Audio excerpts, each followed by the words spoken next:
प्रदेश में, हरियाणा में जगह जगह ऐसे किसान हैं जिन्होंने 1 लाख रुपए कर्ज लिया, वापस नहीं कर पाए और आत्महत्या कर ली।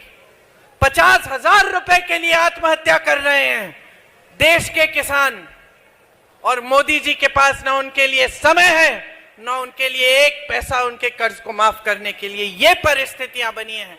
आज परिस्थितियां इनकी नीतियों द्वारा ऐसी बन गई हैं कि किसान खेती के हर सामान पर जीएसटी डाल रखा है। आप कर्ज उठाते हैं, कर्ज माफ नहीं होता। आपको खाद नहीं मिलती, सरकारी वितरण केंद्र तमाम बंद पड़े हैं देश भर में। आपको प्राइवेट में लंबी लंबी कतारों में खड़ा होना पड़ता है, फिर भी नहीं मिलता। तो परिस्थितियां क्या हैं? आप खेती से कमा ही नहीं पा रहे हैं। आपको अगले दिन के लिए क्या इंतजाम करना है, कैसे करना है, यही पता नहीं है। किस तरह से आप जी रहे हैं, किस तरह से आप आगे बढ़ रहे हैं, कोई आपको पूछता तक नहीं है। सरकार की सारी नीतियां बड़े बड़े खरबपतियों के लिए बन रही हैं। हिमाचल के किसानों को देखिए, देश का सबसे बढ़िया सेब उगाते थे, सारे कोल्ड स्टोरेज अडानी जी को दे दिए। अडानी जी आज तय कर रहे हैं कि सेब कितने पे बिकेगा, कितने पे खरीदा जाएगा।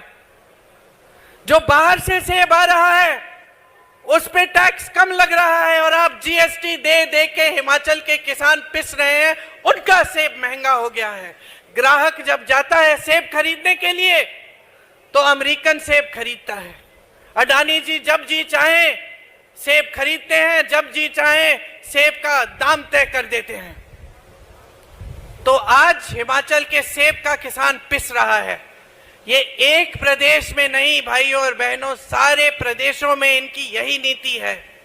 किसानों को पिसने दो, गरीबी के दलदल में रहने दो, बड़े बड़े खरबपतियों को आगे बढ़ना है, बस यही इनकी चिंता रहती है।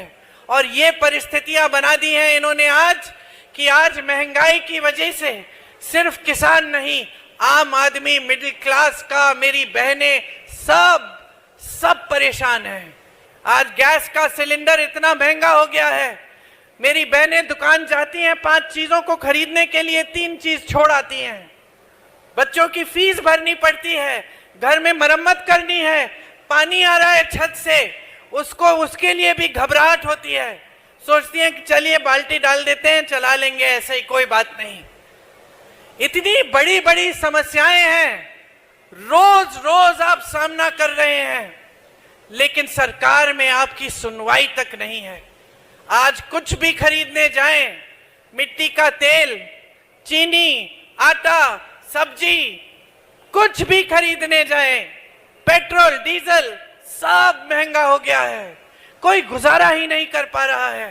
कैसे जी रहे हैं समझ में ही नहीं आता।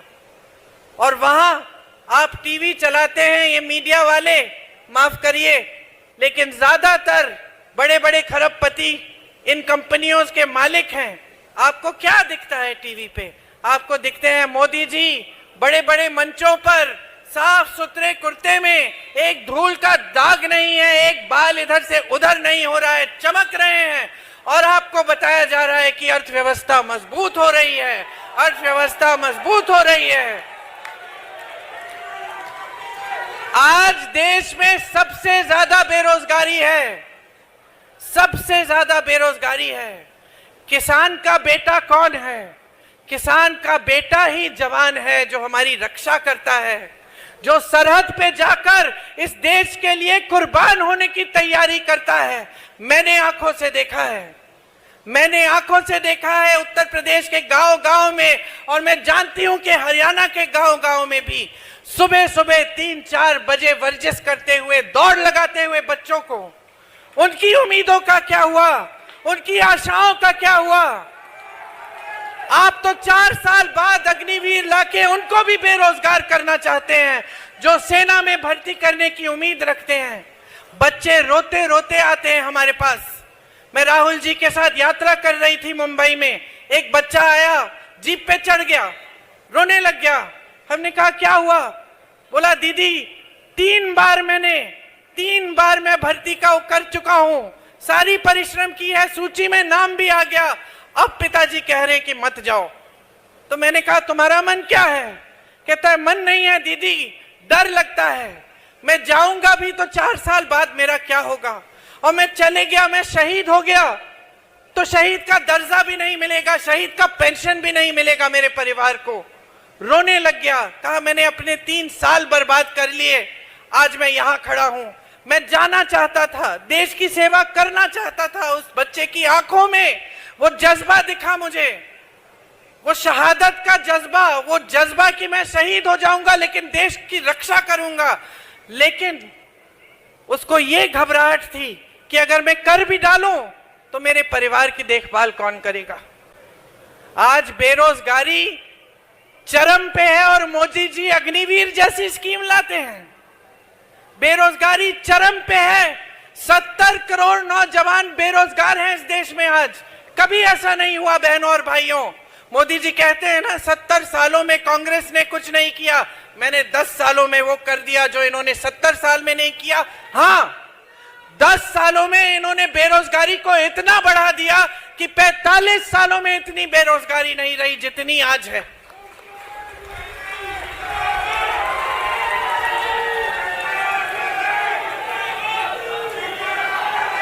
इनकी पूरी, इन्होंने देखिए बेरोजगारी के लिए, बेरोजगारी को खत्म करने के लिए एक स्कीम नहीं दी है आपको।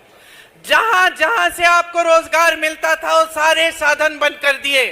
बड़ी बड़ी सरकारी कंपनियां किसकी हैं आज बताइए, किसको सौंप दी गई हैं? बड़े बड़े खरबपतियों को सौंप दी गई हैं, उनकी सारी सब्सिडी सौंप दी गई हैं। देश का कोयला, देश के हवाई अड्डे, देश के बंदरगाह, देश का पावर, देश की बिजली, सब बड़े बड़े खरबपतियों को दे दिया है। 16 लाख करोड़ रुपए देश का पैसा उनको माफ। और आपको कौन पूछ रहा है? इस देश के किसान को कौन पूछ रहा है? इस देश के मिडिल क्लास को कौन पूछ रहा है? छोटे कारोबारों से रोजगार मिलता था, बड़े सरकारी कारोबारों से तो मिलता ही था जिनको ये ठप कर रहे हैं, लेकिन छोटे कारोबारों से भी मिलता था। यही जो मैन्युफैक्चरिंग के यूनिट, यहाँ पानीपत का जो हैंडलूम है, जो यहाँ से भी एक्सपोर्ट होता था, यहाँ का छोटा छोटा कारीगर जो अपना मैन्युफैक्चरिंग यूनिट बनाता है, जो यहाँ से कालीन तौलियों का काम करता है, इनका क्या हुआ? आप नोटबंदी लाए, आपने देश को कह दिया कतार में खड़े हो जाओ, देशभक्त हो तुम, ठीक है, सब खड़े हो गए। जिन्होंने बचाया था थोड़ा बहुत, और सबसे ज्यादा नुकसान किसका हुआ? छोटे कारोबारों का हुआ। नुकसान हुआ, आपने झेल लिया कि चलो देशभक्ति है, मोदी जी कह रहे हैं काला धन वापस आ जाएगा। कोई काला धन वापस नहीं आया, कोई पैसे आपके खातों में नहीं गए, लेकिन आपके बिजनेसों का नुकसान हुआ। उसके बाद क्या लाते हैं? एक नया तोहफा आपके लिए, जैसे नौजवानों के लिए अग्निवीर का तोहफा, आपके लिए जीएसटी का तोहफा। आपको जीएसटी के कैलकुलेशन के लिए ही अकाउंटेंट रखना पड़ता है, चाहे आप रख सकते हैं या नहीं, मतलब आपकी काबिलियत है कि नहीं है, फिर भी रखना पड़ता है। चाहे छोटा बिजनेस है, अकाउंटेंट रखना पड़ता है कि किसी न किसी तरह समझ जाए कि जीएसटी किसमें कितनी है। और आपकी कमाई कम हो रही है तो हर तरफ से आप पे आक्रमण है, किसानों पे आक्रमण है, मिडिल क्लास पर आक्रमण है, गरीबों पर आक्रमण है, महिलाओं पर आक्रमण है। बड़ी बड़ी बातें फिर से मोदी जी कहते हैं महिलाओं के लिए आरक्षण लाए। कौन सा आरक्षण? जो 10 सालों के लिए लागू नहीं होगा। और ये टीवी वाले, मीडिया वाले हार पहना रहे हैं मोदी जी को। मोदी जी बड़े बड़े मंचों पर महिलाओं के साथ कि भैया हम आरक्षण लाए, और जब हमारी पहलवान बहनों के साथ दुष्कर्म होता है, गलत काम होते हैं, तो मोदी जी कहां छुप जाते हैं?